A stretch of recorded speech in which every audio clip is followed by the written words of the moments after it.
Dr. Gunjit Kaur, ma'am.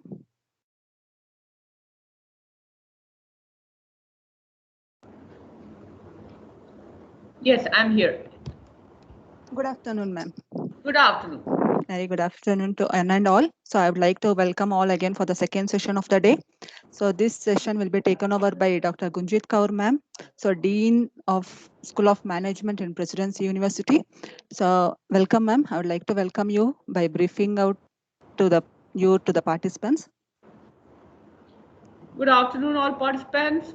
So good afternoon, ma'am. So I'll just give you a brief profile. So Dr. Gunjit Kaur, ma'am, has completed a PhD doctorate in marketing from the prestigious Delhi School of Economics, University of Delhi. She has accumulated 32 years of experience in adult learning models, academic management, and training in both Indian and international school models.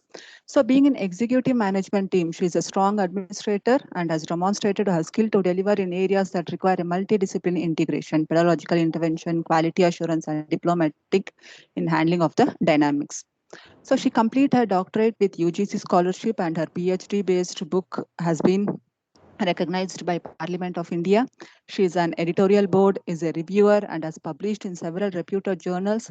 Her interest areas are relationship marketing, branding, strategic marketing, and customer experience. A certified accreditation expert from ACICS, an international education accreditation body in Washington, having led Indian school to be awarded National Board of Accreditation approval. She has been proven track of delivering responsibilities and demonstrate commitment to students' research and community engagement. She also has been invited as a speaker to USA and Canadian universities and delivered adult learning workshop in USA as a part of her previous assignment. She was a member of Academic Council, Curriculum Review, University of Delhi, Academic Council and BIMTech and Secretary, Governing Council and Academic Council, Business School and Staff Representative, Governing Body of Sri Guru Gobind Singh College of Commerce, University of Delhi. She has a strong passion of technology and its use in education and for experimental learning component of academic pedagogical models. Her passion is to ensure that universities must be in sync with the international standards and stay updated with the latest development in global education industry, especially in the academics. So happy to welcome you, ma'am, and we are blessed, and I am blessed here to work with under you.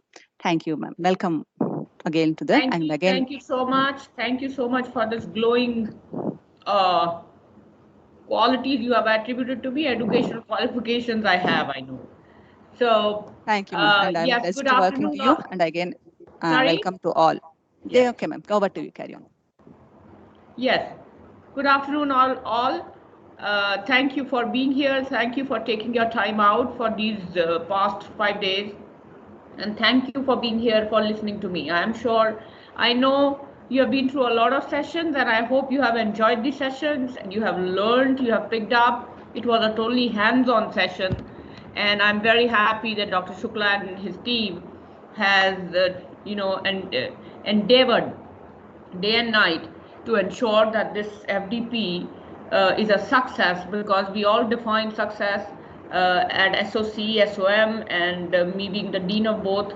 The definition of success is participants must not only learn, they must enjoy, and that's why we keep it hands-on and practical. So I am here today.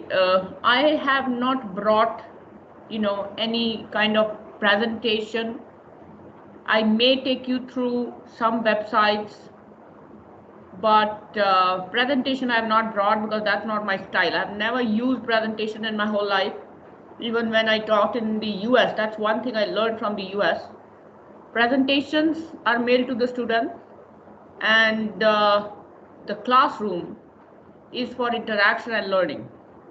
Both learn, and I have learned a whole lot in my career by interactions with the students, delegates in the US when I taught, and I'm invited as a speaker. The average age of a student is 32 years.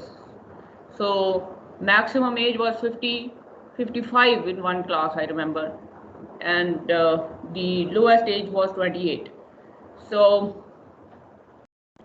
I'm very happy you're here. I'm here to interact with you and learn because we all are ultimately faculty members and we learn from each other. The importance of research in academics, I'm sure we all being the faculty members, we are very well aware, because many of us are maybe working in universities, institutes that put sometimes, some institutes, universities put a whole lot of what I call a negative pressure for publishing. They attach your salaries to it. There are all kind of universities, institutes, and I hope you are not working in one of them. Research should be voluntary. It is very important for certain aspects of a university or institute where you work for your employer. So we ultimately are employees and we must adhere to what our employer, or what will make the university or institute well known. We ultimately benefit from it. So I would like to know, to begin with, rather than me talking all the time, can anyone answer me, some broad areas where you think the research is important in academics?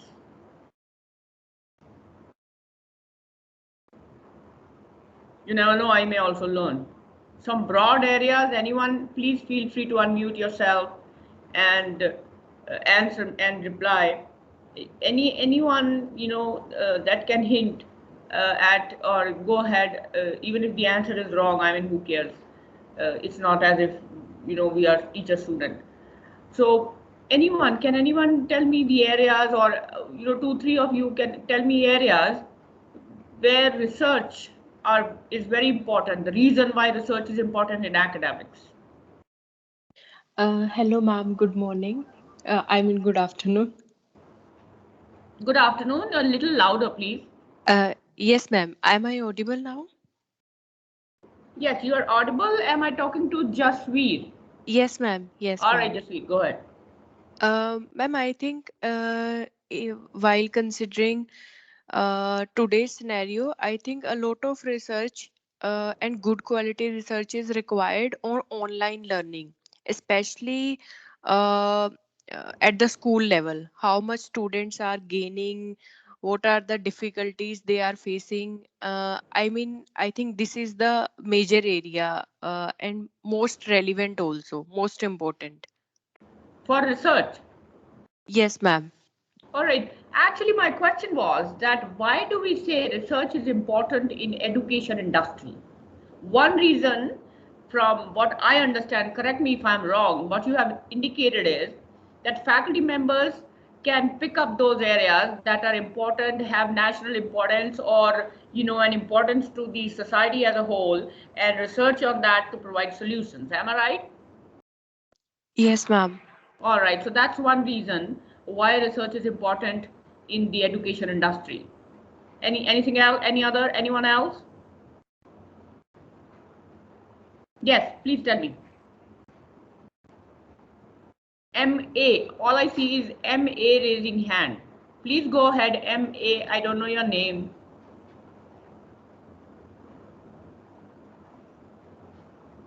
Who's MA? All right, not there. Miss, all right, M. Khalid Azam.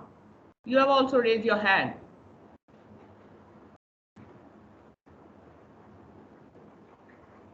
Please go ahead.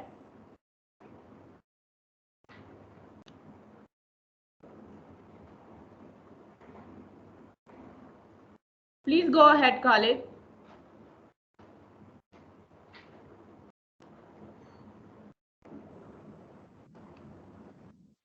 Khalid sir, you are supposed to unmute yourself. I think ma'am sir is saying something, but he has forgotten to unmute himself. All right, there is also a MA is all I can see in a circle. I don't know the name. This person has also raised hand. So, but I called both of them. Nobody's responding.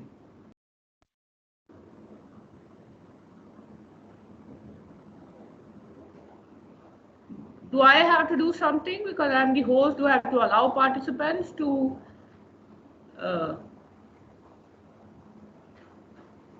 No, ma'am, it's nothing so. When All I'm right. in the same list, but they have to unmute themselves. They have to unmute themselves. So please type in the chat box then.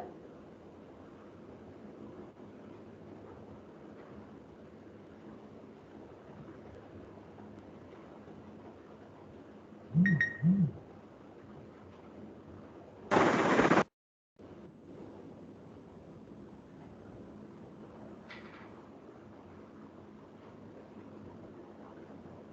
what should I do? Should I go ahead, wait for them? Can you please repeat, ma'am? Sorry? Ma'am, can you please repeat, ma'am? What did you ask? The question is that what is the reason that the research is very important in education industry? Research is very important because it is the it is really to teach the students, and we should have the to contribute something to the society, which we do through research. That's what I think, ma'am.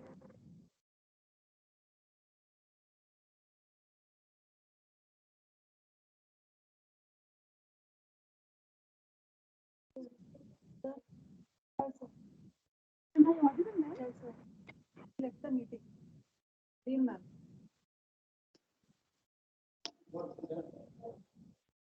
Nothing in between, just like that figure.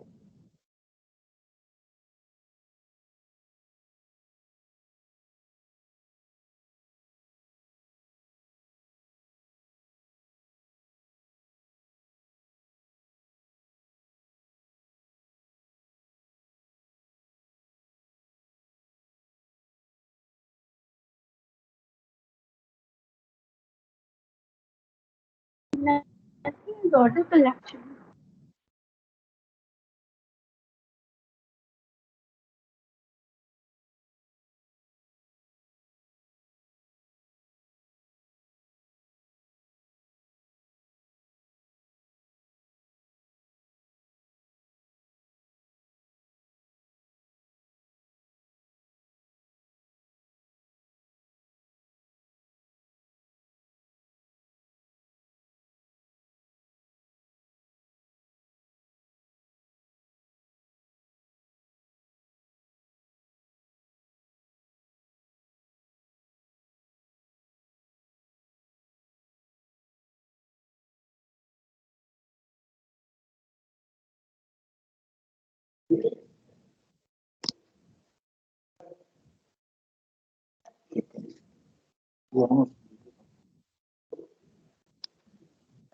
Hello. Sorry for the disturbance. There was some technical issue. There is a tech problem. There was a tech problem. It's okay, ma'am. I'm just waiting for that. You can proceed. I was calling IT so that I can sort it out. My Teams does run into sometimes. All right. So were we able to see M. Khalid has already is still raising hand.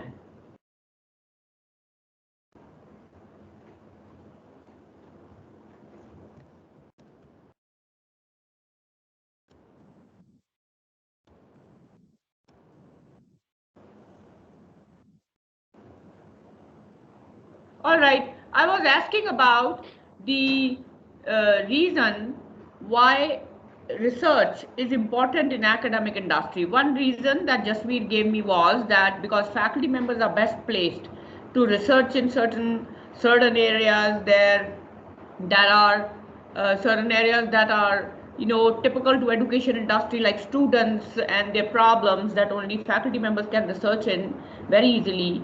So when we give the solution for that in our research publications, we are helping not only the society, we are also helping the broader horizon of the student. Anyone else? Anything else? Can anyone else give me the reason? Any other reason?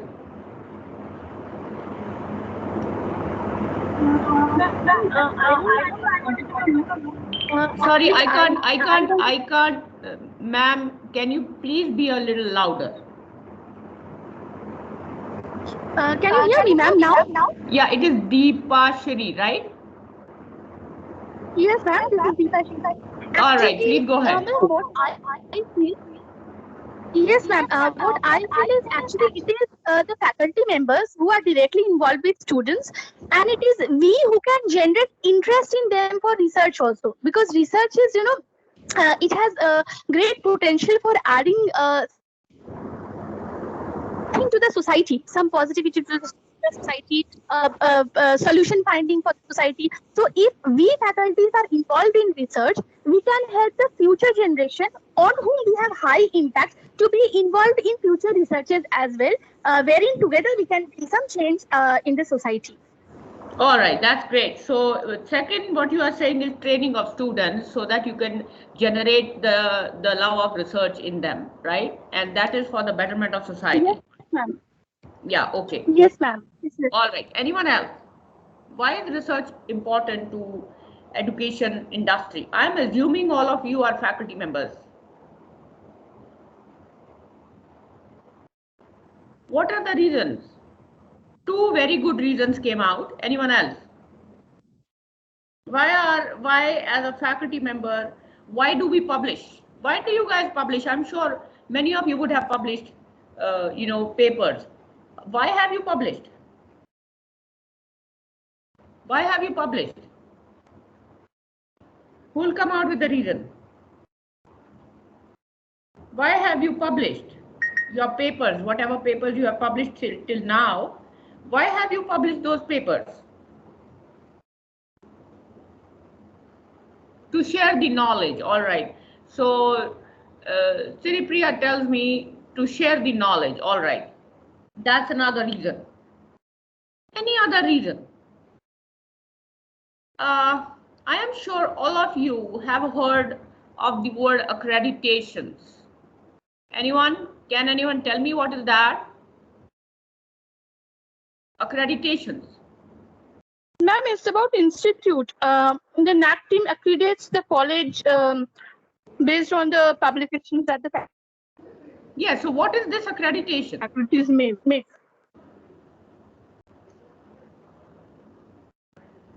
What is accreditation? What does it involves the institute, it involves universities, schools, but why do these universities, institutes and schools want to be accredited? Madam, because I think it sets standard of education, standard of achieving a certain level. All right, so it shows that the university is a benchmark university, and Khalid says it gives them a standard. So yes, accreditation bodies have some very rigorous, parameters against which they gauge the level of the university, institute, or school that has applied to be accredited. Now, these rigorous parameters are benchmarked against some international, best practices and national best practices. Also, keeping in mind the creme of institutes like IIMs, and definitely benchmarked NBA, for example, National Board of Accreditation. That's number one, and second is NAC. NBA is much more rigorous than NAC. So NBA has, a very rigorous set of parameters that are internationally benchmarked against certain parameters that are worldwide called best practices, best standards. Now, when a university, school, or institute gets NBA or NAC accreditation, NBA, as I said, is much more rigorous. That school, university, or institute is supposed to have met the international benchmarks or is near to those international benchmarks, thereby indicating to the population outside that we have a standard of what? Many said, Khalid also said standards, it indicates standards.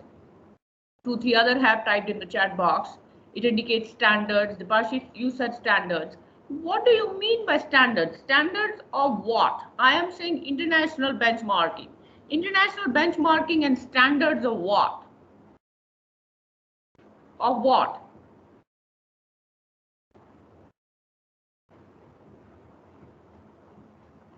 Standards of what?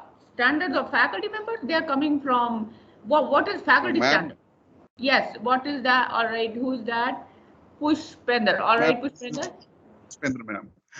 I think it is the indicator of the institutional performance on different ground. It may be academic, it may be infrastructural performances, and its upgradations. Yeah, okay, correct. And Khalid also is correct. He's typed standard of education and learning. So what we are talking about mainly here is, Pushpender's right, infrastructure is one very big factor. And teaching learning models are the favorite of NB and NAC. Now, when we talk of teaching learning models, these teaching learning models, what would they include? Now, tell me one thing. Do you guys? I mean, do all of you? I know I'm talking. I may be talking nonsense in your eyes, but we have to adhere to the norms and rules laid down by NBA and NAC and say, okay, we must have strong infrastructure in order to meet the international benchmarking systems. Now, that said, formally, it's a formal training going on FDP. But if I were to ask you informally, as one faculty member to another, I have worked in India, I've worked in the US, Canada, and I have seen institutes. Does infrastructure make a difference to the standard of teaching learning? It's just an informal question, very informal question. Definitely, madam. Definitely. I truly feel that infrastructure makes a lot. What difference does it make Example to is to in this engineering? pandemic only. Yeah, tell me. Yes, ma'am. The instances in this pandemic, I thank that we have started this online webinars, workshops which are Yes. online. Otherwise, I would never had access to you, what you are saying, what I'm knowing, and this FDP has been so useful. We got to know so much of concepts which probably we wouldn't have been able to do had we only been limited to our college or resource persons whom we have physical access to. Maybe we would not have got the leave. I have taken the leave from my classes today and I can attend the webinar. But this wouldn't have been possible had I been in my college always, because my physical presence was very important. So definitely infrastructure matters a lot, madam. All right, infrastructure matters a lot. Now here, NBA and NAC, when I'm talking of infrastructure, I'm talking of the physical infrastructure, the building. The building, the sports rooms, the recreation rooms, cafeteria is what NB and NAC call infrastructure. Yes, they have two parameters. One is the physical infrastructure, building and everything else, and second is the IT infrastructure. Now, that's my question. Is physical infrastructure really a parameter that indicates whether the institute or university is good or bad? That was my question. IT, I believe, I trust you, because by now I didn't say IT because by now everyone, I mean, even before COVID, all institutes were IT savvy. All right, Khalid again says yes, physical infrastructure matter. Anyone disagreeing with the Khalid and Dipashri and all that say that physical infrastructure is important? The building, the size of the building, the acres involved, and the cafeterias and sports. And do you need plush buildings? Do you need infrastructure? Anyone agreeing with me when I say no? Yes, No. ma'am, I agree. Physical infrastructure I think, is not that important as well. Like in our college, we do not have a playground, because of which our marks was deducted in NAC. But still, we are the best college in entire West Bengal for commerce.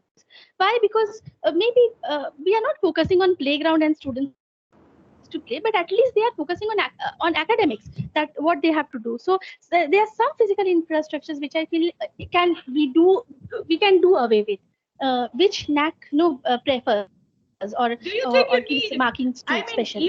even let us say 25 classrooms or 50 classrooms in a totally academic manner are important?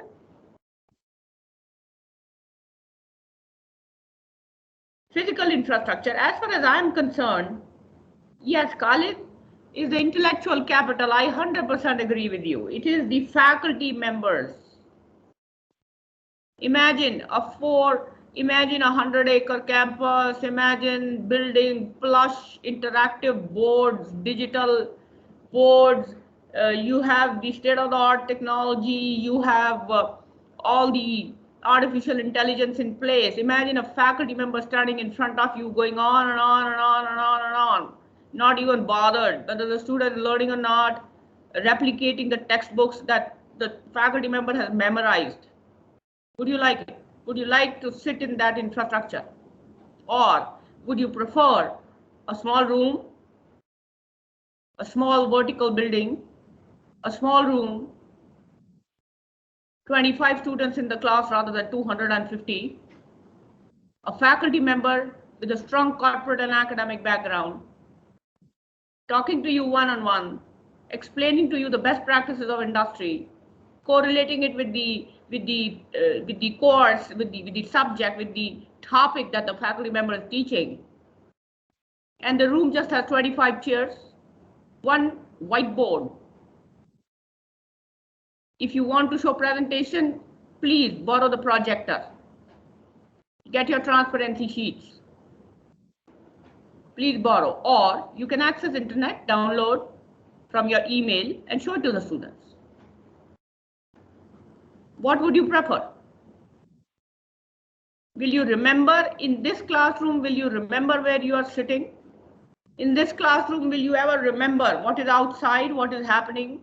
You'll be so engrossed in that faculty member, energetic, passionate, strong industry practices, knowledge, correlating industry practices with the topic this guy is teaching, relating it to your placements, and then telling your buddies, if you go back, when you go get placed, or if you're already working in your company, that working adult is going to totally empathize with the faculty member.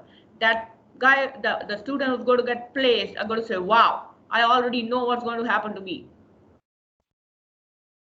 No student is bothered about sitting in state-of-the-art technology with all artificial intelligence in place and listening to that monotonous lecture, at the max a sharing of presentation, at the max 1 or 2 questions from students, even if there are 25 students. I can bet everything I have today that plush infrastructure will lose hands down. NAC may give it, NBA may give it high marks. I'll give it 0. How many agree with me? This is totally an informal, but for NAC and NBA, infrastructure is very important, yes. But for me, it is not. But when I was heading the NBA accreditation for one of my previous job profiles, we got NBA because of infrastructure was very good. It was very good. I made sure that we get points for that, the description and all. But I'm personally not in favor. How many of you agree with me? Anyone agrees with me? Which classroom would you like to be in? The first one or the second one? Khalid says yes. So the second one is first one is a smaller classroom. The second one is a plush, artificial intelligence boosted state-of-the-art technology with one faculty yakking. Least bothered about what the students are undergoing. Yes, so Sripriya also says yes. So the point I'm making is we as faculty members know that students are not going to tolerate lectures. But when we become faculty members, we are told do research. Why? We are getting accredited, and NAC and NBA both, they count the total number of publications published not only by the university or school, but by individual faculty members. How many have you published? That is the total number. Second, yes, Khalid, I agree. Creation of knowledge is very important. Second, how many in UGC care journals? Third, how many in Scopus and other top indices? These are the three things they are bothered about. I can outsource my research, get a paper published, pay, get a paper published, 6 papers in Scopus. 6 papers in Scopus, and I'm counted as the best faculty. My knowledge is zero. I've outsourced everything. There are such faculty members. There are universities, there are schools, there are institutes. I've been 32 years of career. I have seen it. The universities, schools, they tie up with an agency to write papers for their faculty members just to get NAC and NBA.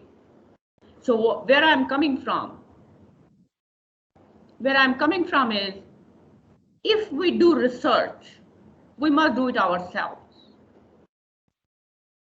Getting printed in Scopus is a big high for any faculty member in education industry.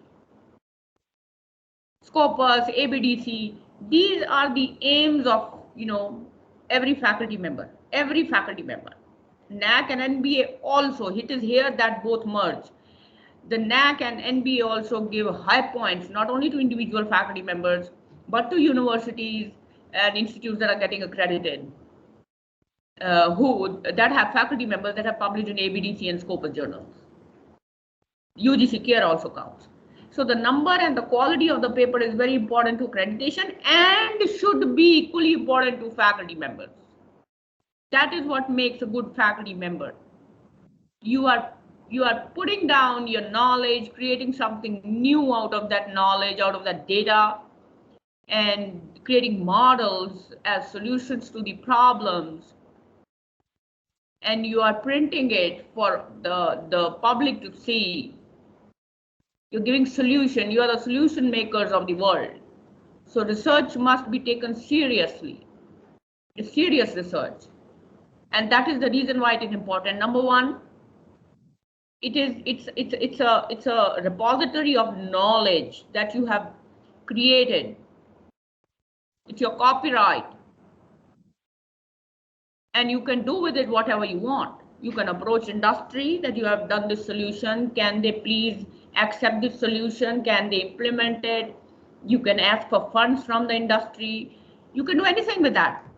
It's your copyright.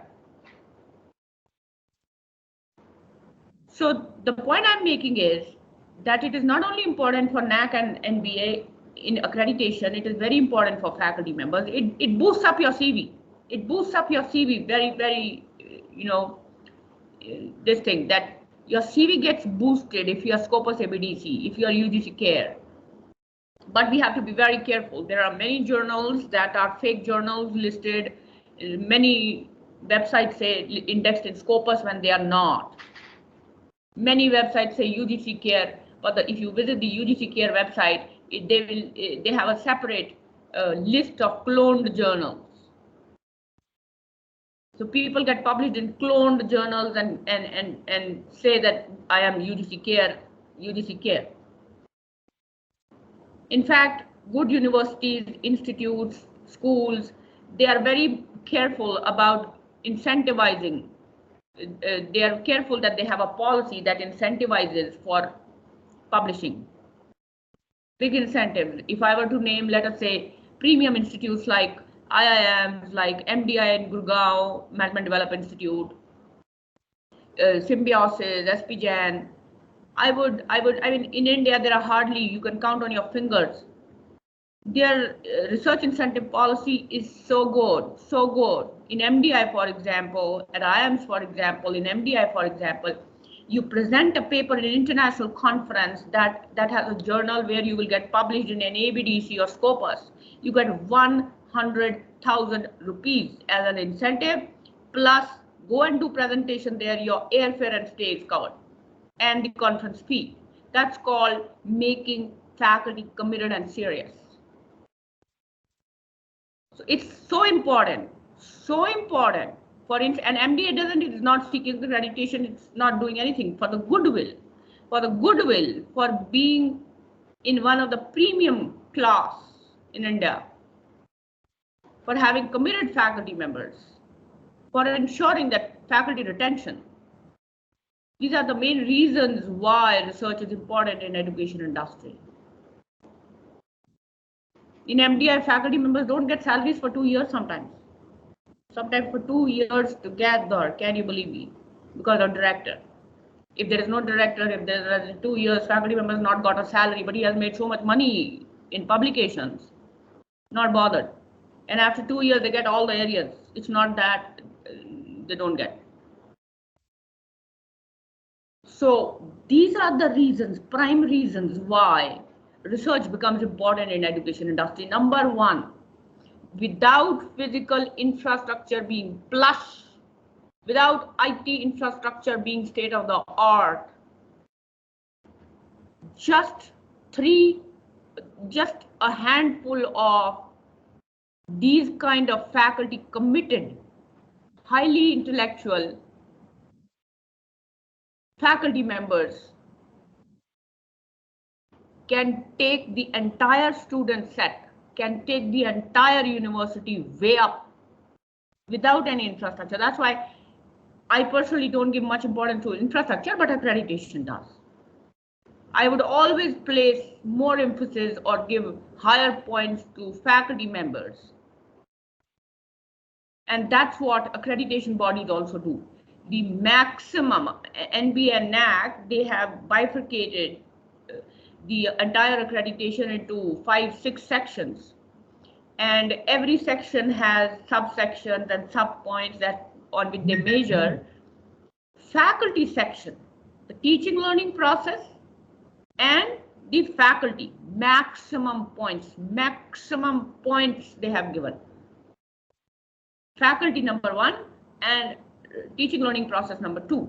So faculty members have maximum points. What are the areas of benchmarking for them? Consulting, research, funded research, sponsored research, publication research, scopus research, full of research, full, just research marks. So does NAAC. And what would teaching learning model include? Anyone? What would teaching learning model include? Anyone taking a guess? What do you mean by teaching learning model?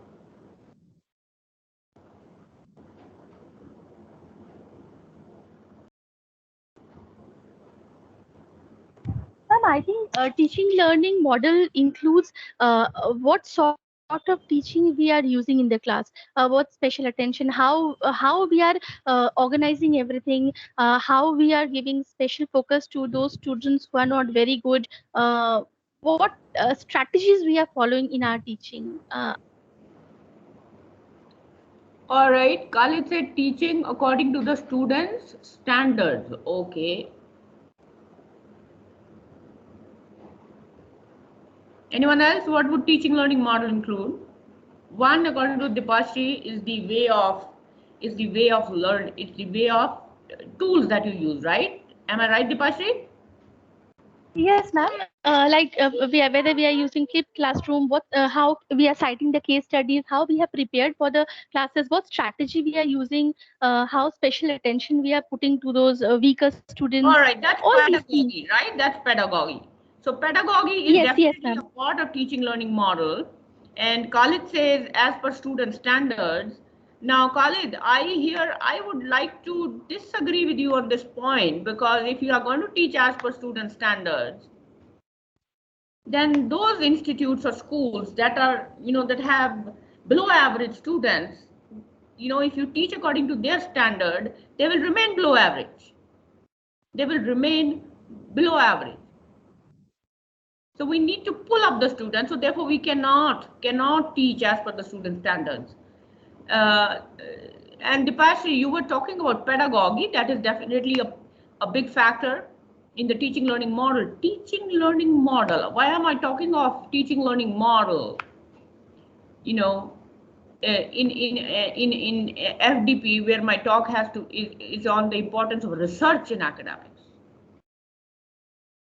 Teaching learning model has to be research based, not publications, research based.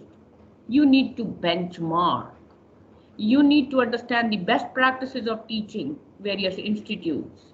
You have to show a comparative between the premium and you.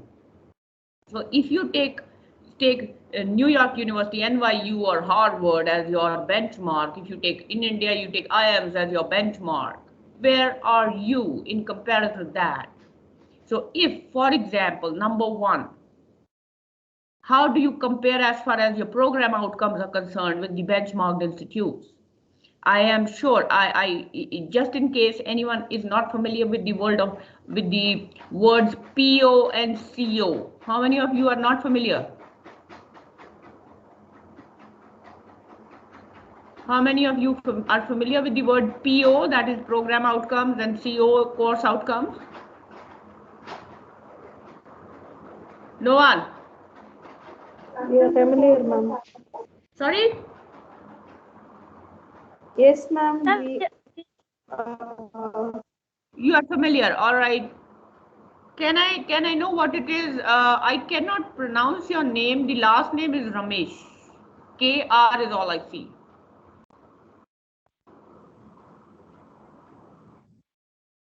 Yes, ma'am. Yes, you were saying something about the POCO. Yes, ma'am. We have heard about that, and we have done for the departments, ma'am. All right. So when I'm talking of benchmarking, I'm talking of you are teaching in a program, right? That's an MBA program. Let's say an MBA dual specialization, MBA, finance, MBA, whatever.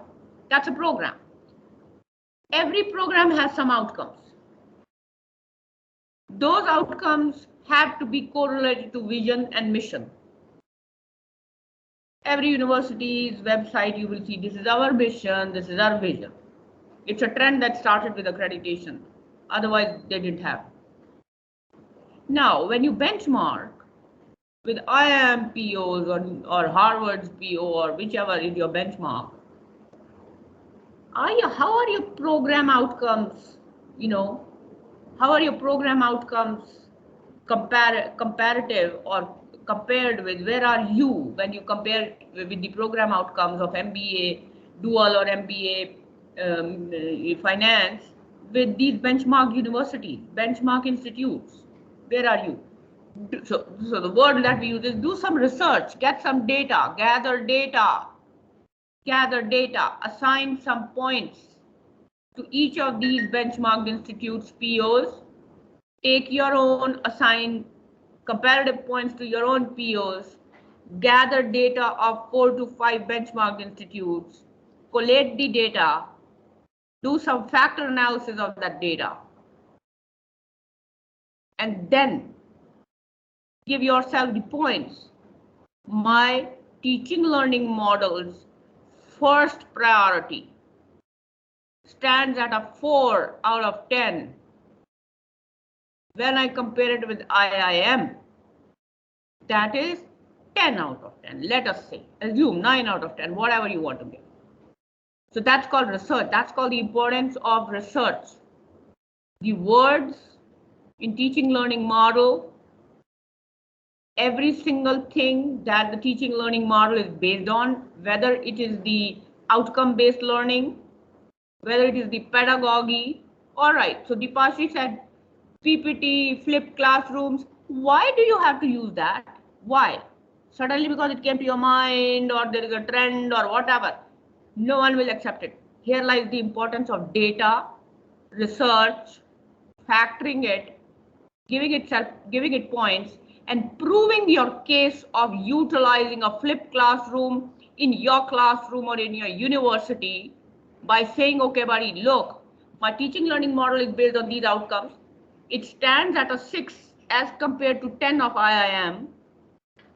I am using flipped classroom model. I am using a flipped classroom model. They are at 10, I am at 6. And the set of the students that they have, the academic credentials, for example, or the educational qualifications, for example, is this, my students are these. There is no map to both of them, but if I can stand at a 6 as compared to 9, and I see the student strength, because I have done research and collated data and statistically analyzed it, I therefore can use the flipped classroom. You have to make a research-based case for it. That's called NBA. That's called accreditation. That's called the importance of research in education. You cannot just say, my faculty members, for example, when I am recruiting, I am doing interviews for hiring and recruiting. The first question I ask is everyone. I said, what else do you do in the classroom? PPT? Other than PPT, interactive discussion, case study. Tell me what else do you do? These three, go to any level of university, they are doing it. Any level. The most E-class of institutes will be doing it. Case study is a norm. Students don't understand it, that's a different matter. But case study. Why are you doing it? Can you tell me why are you doing it in the classroom? Deepashi, can you tell me why do you use flip classroom in your classroom? Tell me. It is the same thing. Yeah. Yes, ma'am. Ma'am, we use these strategies because we want students to understand the concepts well in the class. We want them to have a look at all those things. Understanding the class is okay, but why flip classroom? You want to explain the concept of what? Your lesson or the concept of flip classroom? On that you can take a class. Why do it through flip? Why employ flip classroom in your entire course? My question is that, it's just like creating a hypothesis in research paper. The hypothesis says flip classrooms, you frame a hypothesis for that. You got to prove it through database research. And then you say, hypothesis is true. This is the reason I'm using, and the students, you have to connect the engagement level of student goes up with flipped classroom. The interest level of students goes up in flipped classroom. The retention level of students goes up in flipped classroom. What? That's called research. That's called the importance of teaching learning model. It has to be based on research. You have to prove your case. There are so many people applying for getting hired here. When I sit in the interviews, I ask them, other than these three things, what else do you do? The moment the person says flip classroom, I said, can you explain to me why? Give me the logic. Give me the logic. Can you prove it? Unnecessary doing flip classroom. You're getting students from a government school background. Their English level is shaky. You're using flip classroom. I don't buy that. Neither will NBA, nor will NAC. Yes, the presence of IT infrastructure as smart boards will matter to them. You'll get points. But if you tell them I use flipped classroom, prove it. Prove the whys of it. That's correct. That is the importance of research in NBA and NAC. That's why you will find world over AACSB. That is the dream of many institutes, and only 5 to 6 institutes in India have got AACSB accreditation. World over, a very handful of you, they talk like this. That's called international benchmarking. AACSB talks like this. The #1 world over, where in India, you can imagine the number of universities and institutes existing. Every university institute is AICT. Everyone today has a NAC or NBA, because now it is going to be mandatory. It has already become mandatory. Internationally, AACSB, only 5 to 6 institutes could reach that benchmarking. Only these. So what I'm saying is, this is the importance of research in education. Branding, goodwill, induction of quality of students all becomes easy. So that's why number one, for accreditation, it is the most important thing existing in education industry research. Starting from proving your case for teaching learning model to showing and proving your faculty members are, have a high level, you have a high level of intellectual capital in the form of faculty members, who have proven their intellect and their innovative ability by publishing solutions to an economic problem or a societal problem, or in improving certain systems that exist, processes that exist in the system. That's called heavy intellectual capital. So here is the importance for research, teaching, learning, and faculty quality.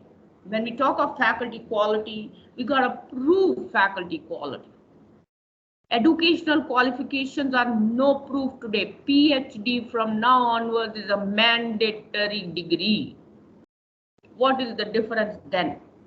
I am a PhD, Tom is a PhD, Dick is a PhD, Harry is a PhD. Every Tom, Dick, and Harry is a PhD. Why?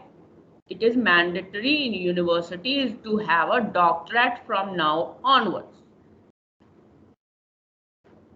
2022 onwards, you get a job in a university only if you are a PhD. Earlier it was you are net, you have enrolled in a PhD, good to go. Now have a PhD. Net only is not a qualification anymore. So what's the difference in educational qualification? Nothing. So what do you talk about? Quality of faculty. Educational qualifications all are now going to be same. All clones, all PhDs. Quality of PhD. The number of publications out of that PhD in ABDC and Scopus. The innovation standard of your PhD. What solution are you providing? Has it been accepted by industry? Has it been accepted by some premium institute that have agreed to adopt it as a solution in their institute or in their corporate? That will be the difference between PhDs. Otherwise, it is just a mandatory degree to get employed in an educational institute. So quality faculty will be the number of publications, the quality of your doctorate, and the solutions that you're providing. And number three, how are you benchmarked against internationally or against IIM faculty? University or B school or institute may not be. They may not be as, say, the standard of 4 out of 10 as against IIM as an institute that has a 9 out of 10. But let us say 2 or 3 faculty members in that 4 out of 10 are at an 8 out of 10 as compared to 9 out of 10 of IIMs.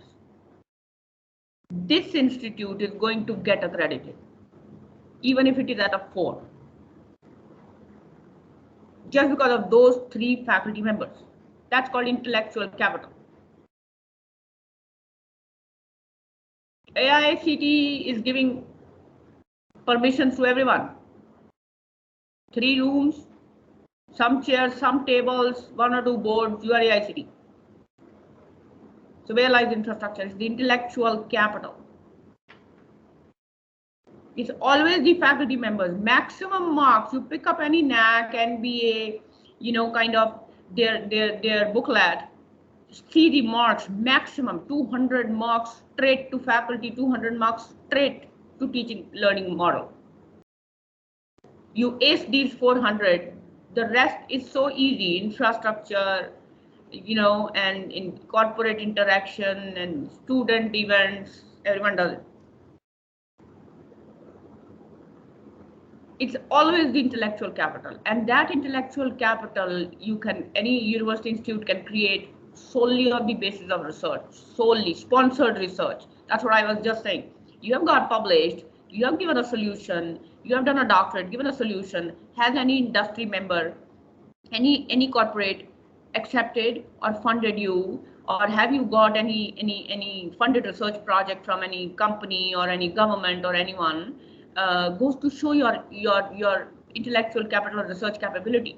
And 2 faculty members getting let us say a 12 lakh 1,200,000 worth of funding each, 2,400,000, can give at the time of accreditation full marks to the institute they are working in.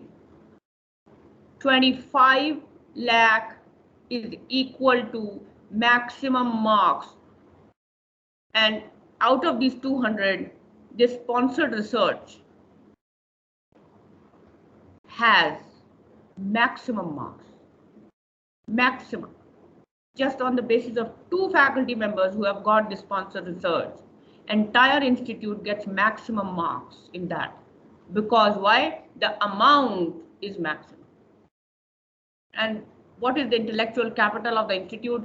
Nothing, just 2 faculty members out of, let us say, 25 working there. 2 faculty members that lead the entire institute to accreditation to get maximum marks in certain sections. It's totally always faculty, always. So publish, please. Publications are the best thing. If you are all faculty members or majority are faculty members, publish, pursue government funding, pursue industry funding. That will not only give tremendous boost to your own CVs, your personal career growth, also will, you'll get highlighted in your universities and institutes. It is always, the intellectual capital that makes for the entire accreditation set. Student events, we all know everyone does. Everyone, one annual function, one fresher, everyone does it. I don't even believe in them. So it's always research. New area that has come up in research, although that was prevalent in all the premium institutes and schools, new areas that have come up is international collaboration. Collaborate with international universities for research. Write joint paper publications, do some research conferences joint. This is one big area today in vogue. So I just, for example, we just at a School of Management tied up with one university in Indonesia and conducted a joint co-hosted the conference, research conference that was funded by European Union. So that is one big trend. I'll call it a trend. Everything is a fad. I mean, the government's previous education policy also was there, but it was not there. So it is ultimately our onus as a faculty member, I think, as an individual, to push ourselves up and take help of the university or institute where we are working in as much as possible, so that we both can grow. All right. Any questions on what all I have spoken till now? I sometimes can go on and bore people also. So any questions? Any questions before we move further? Anyone?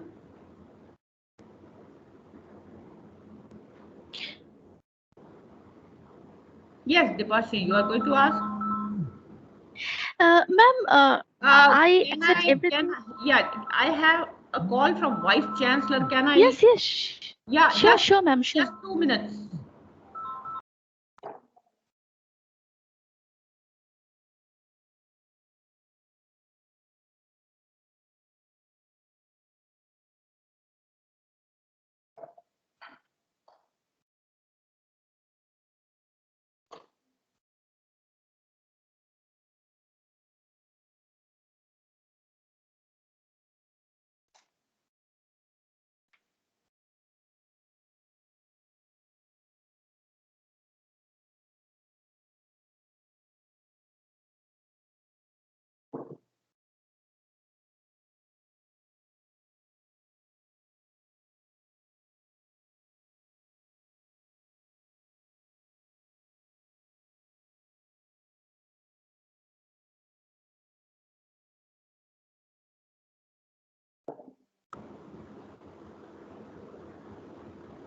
Excuse me, but sometimes Vice Chancellor's call, I just told him I'm in the middle of FDP, so he didn't say anything much. He said meet me later. So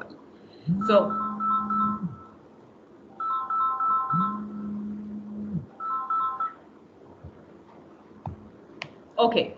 So any questions? Yes, Dipasha, you were asking a question. Ma'am, I just want to ask a simple question. Like, I know the important, you have already said the importance of research and even how can we implement it in our day-to-day learning.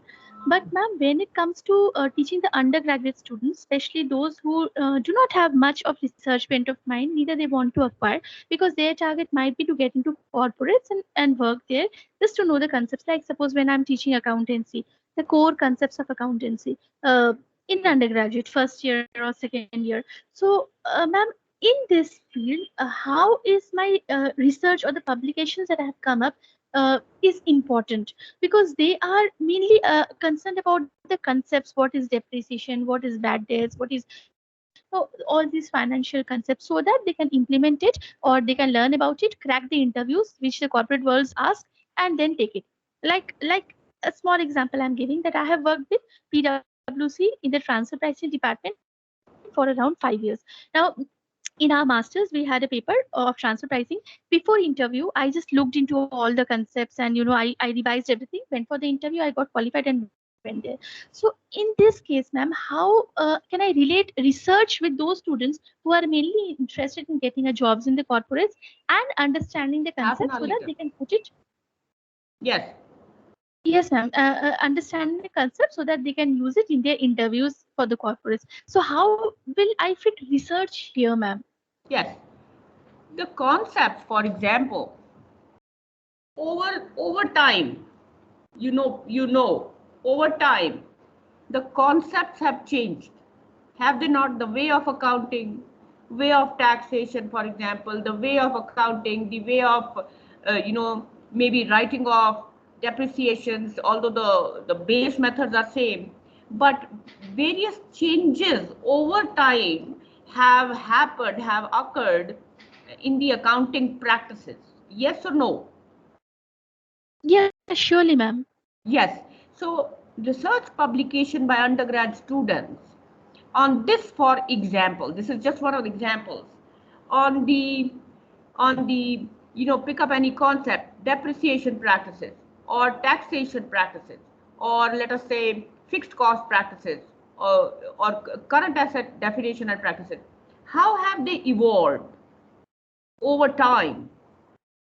What has been the major change? You can pick up any 4 to 5 years of series, collate data of that, of industry, collate the data. What has been the impact of these changes on the say profitability or ROI of companies? And make the undergrad student write this publication. You can do a joint publication, because their publication will not be accepted for printing. So you do a joint publication, go out, present it in conferences, take them out, that gives them, let them present, you present, and that gives them, remove their stage fear, gives them confidence that they can do it. And number 3, it gives them knowledge. How has things changed? I am sure, companies like PwC, companies like E&Y, Bain and Company, I worked with Bain and Company, how they collate the past data, present data, and predict the future data. Yes or no? Yes, ma'am. Yes. So that's what your student has to do. Because when the student goes in the industry, whether it's a consulting firm, whether it's the actual corporate, how the practices have changed. And you very well know that companies do not follow the rigorously the tax rules or these. They are always looking at savings. They are always looking at, don't give tax, just keep it to yourself. How can I increase my profitability? How can I show losses? How can I do this so that it reduces the amount of tax I have to pay? We all do it, right? From individual to industry, we do it. That's the way system works. So all over, individuals will want to reduce their tax, companies want to reduce their tax. They will look for practices that can somewhere, somehow lower the tax liability. So over a period of, let us say, 5 years, 6 years, how has the industry changed in its practices? What has been the impact of ROI? Once the student does it, the student gets knowledge that the student cannot get in the classroom. You're teaching concept. You can tell them the concept has changed. It was this, it was this, it was this, it was now it is this. Now, when the student does research on this, when the student actually gathers data about different companies and tries to understand the impact of these practices, change of these practices on the ROIs or profitability, and tries to understand the data. Number one, data knowledge. Number two, analytical knowledge the students will gain. That's important for their career growth. You know, we are living in the world of big data, analytics. So the student gains the knowledge that the student you will not be able to cover in the classroom. So if you do a joint publication in this, for example, put the student to task. Let the student research. His research capabilities improve, his data collation activity, abilities improve. He learns how to interpret data, he learns how to collate data, and he also learns how to do research. It's not only the consulting companies that work that involves research, whichever domain across industry you want research. I was working in the US University campus here in Delhi for KK Modi Group. We had Bain and Company as consultants. Plus, I have seen my CEO, KK Modi's daughter, asking the CFO, okay, but you are telling me this. How do you know? How do you know it is true? How can you prove it? Bain and Company came to do the presentations. I worked with them because I was part of the team. They give humongous data. They give data and data and data and data and data to prove their case. They're charging 50 lakhs of rupees for one consulting contract. Please, you cannot throw things in the air, and you cannot. No undergrad student will rise in, or MBA student will rise in either MBA or in career if the student does not know how to do research and analyze and collate data. That is why this FDP is the most important FDP we have ever done. Believe me, in School of Commerce, where we offer undergrad programs, we have students who have published along with faculty members. Their papers have been accepted in UGC Care Journal. They have gone out to various universities, institutes, made paper presentations, and they have got #1 award also. It's just a matter of bringing out their research ability, not teaching them how to write a paper. It's to bring out the research ability. It is to tell them the importance of data, that they are going to anyway do it in MBA. Lay the foundation at undergrad. It's very important. Very important. Dipashri, I hope I have answered your question.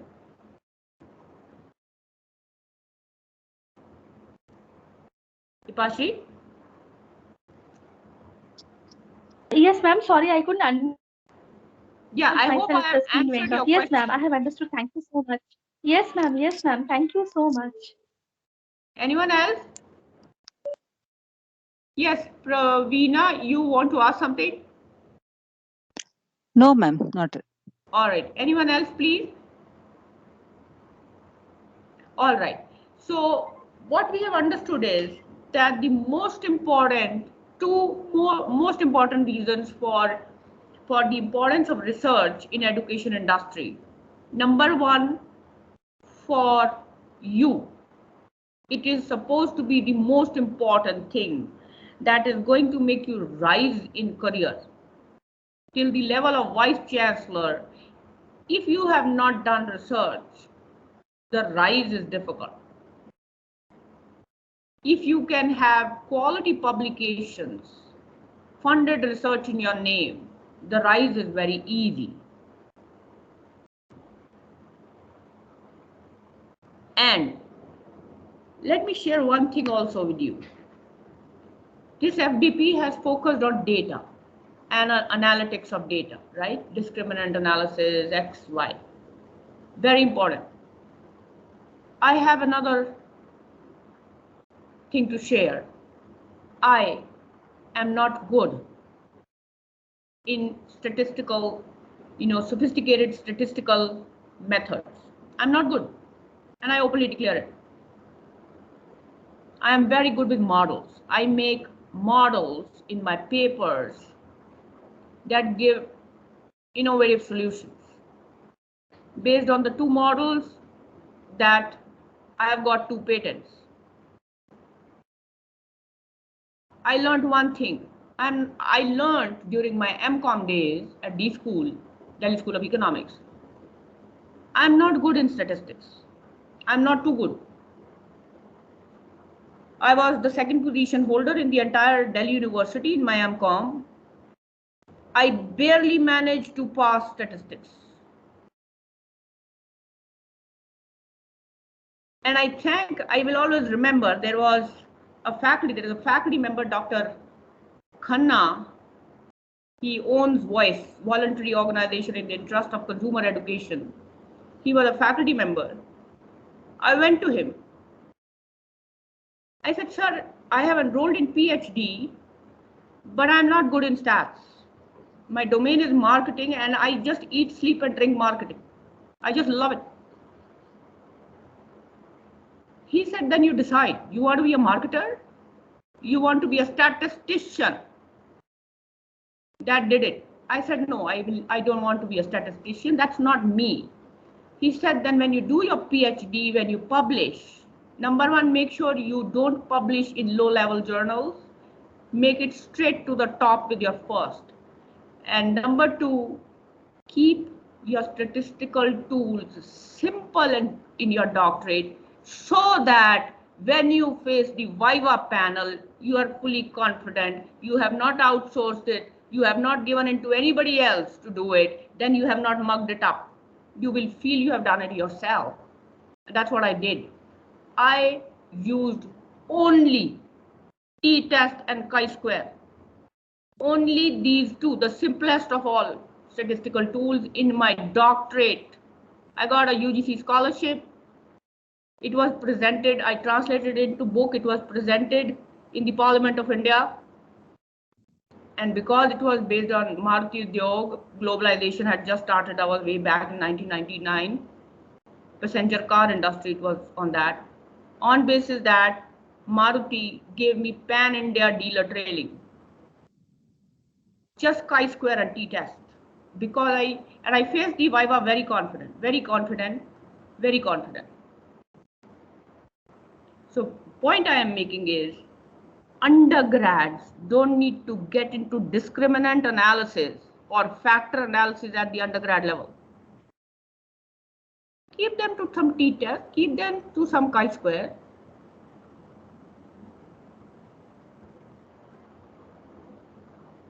Anyone else? Anyone else? Any questions? Can anyone enlighten me on, because I would also want to know from you and learn the best practices as to, what do you do with your undergrad or MBA students that takes them to the next level of research? You, I know, all of you, Dr. Vishal Shukla has shared the background of all of you, really impressive. So I'm sure I've seen you're highly qualified, you have done publications. Can I know how do you take? I would love to share, learn some best practices from you.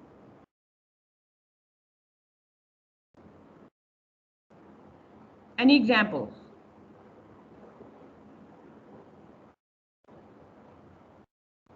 Any examples? Anything that you have, what have you done to take your undergrad or MBA students to the next level? Please share. My faculty members will also learn. I will learn. I don't like one-way talk. I don't like, too much of this thing. Any examples, anything, any best practice you would like to share? Anyone? Dipashri, Pushpender, you guys had asked questions. Khalid. Ma'am, the culture of research is not very strong in the college where I'm teaching. Okay. Probably because, that's the trend of the university. But yes, the university has, of late, of the last few years, have made some things compulsory. Like there is a subject called project work, which they have to undertake in the last semester of their graduate program.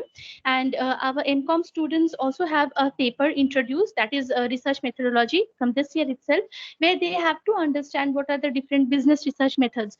So for our undergraduate students, they have not understood research all through their life, never. So for the first time, they come across these concepts in the sixth semester, where they once have to prepare a project. So what we do as faculty members, in that project work class, we acquainted them properly with the concepts of research, how to make a research project, and they come up with various suggestions. We just share some examples that how research can be very useful, like exciting examples. Like suppose you want to see whether the concepts of people are related with the brand or not, what they think if a company is more, like these different examples that are ethics related to the marketing of a product, and different examples with which we find that they are interested. We'll tell them how to prepare a project report. We give them concepts. We make them study different literature related, which they had never done before. In fact, they don't even know the concepts of literature review, and we tell them about that. We induce them in them the interest to study different literatures. And if they come across with some concepts which they are not understanding, they can discuss with us. And then finally, we guide with the project report of our students. Say each faculty manages around 10-12 students. And we try to inculcate the interest in them. They come up with different suggestions. Madam, we want to do a project in this respect. We guide them as much as possible with our own knowledge. In fact, we are also, ma'am, on the curve of learning. And that is why we are doing this FDP, to learn more quantitative techniques. So this is how we help our students in getting the knowledge of research, and developing a mindset that they can also do research. All right, great. That's good. That's good. Ma'am, myself guided two students to publish paper, ma'am. Final year undergraduate students, I involved them with research activities, and they published papers along with me in two international journals. One is in medical tourism in India, and another one is with regarding share price movements of Hero Corp. That too, I have given only. Why did you involve these two students? Why not the others? No, ma'am, they were interested. When I was talking this in the class, they were very much interested in. All right. Yes, ma'am. Yes, so that's how, when you talk about in the class, that's a good example. You come to know the interested students. Yes, and then you can groom them, and the entire credit goes to you. Thank you, ma'am. They have taken 5 years, ma'am. That student took 5 years for analysis for the share price movements, and she completed that. Yes, ma'am. Okay. Any other sharing? Anything else you would like to highlight?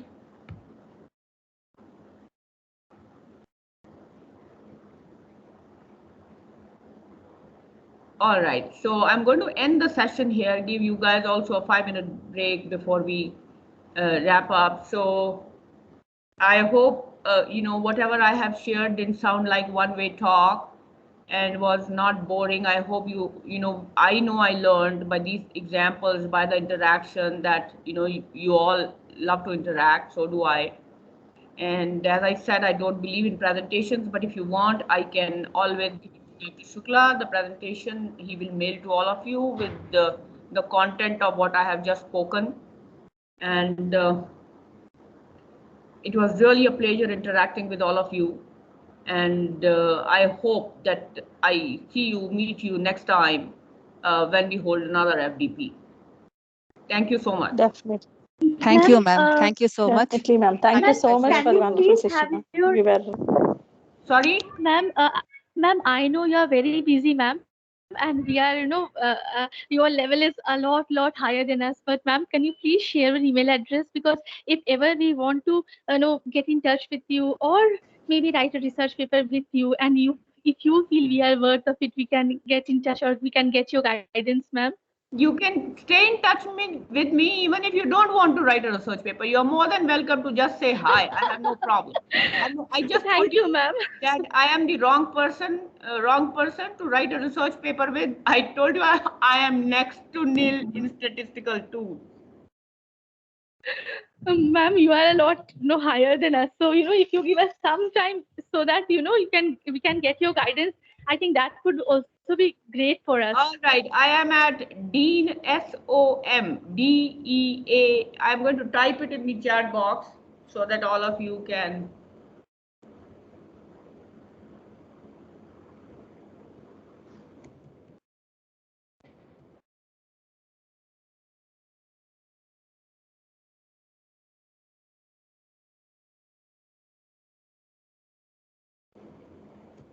This is my university mailbox.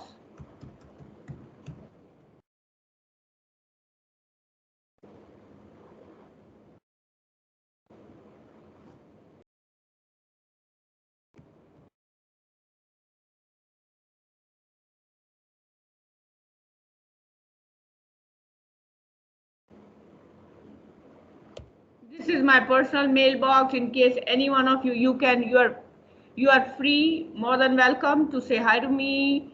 Let's have a G talk. Let's have at Dean SOM. We can always share thoughts. One is official, the other is personal. You can send mail anytime, anyway, in any of the mailboxes. Thank you, ma'am. Thank you for your kindness and your knowledge that you have shared and enlightened to the participants today. Yeah, and I am also sharing my number in case anyone wants a WhatsApp.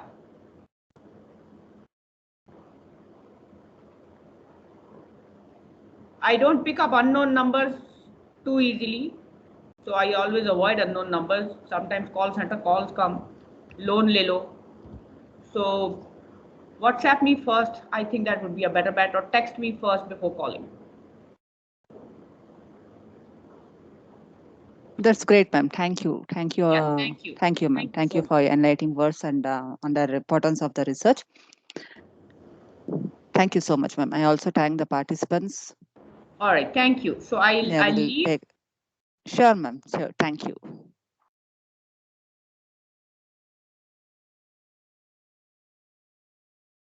Okay, participants, here we are breaking for a lunch. So we'll meet at 2:30 with the next session.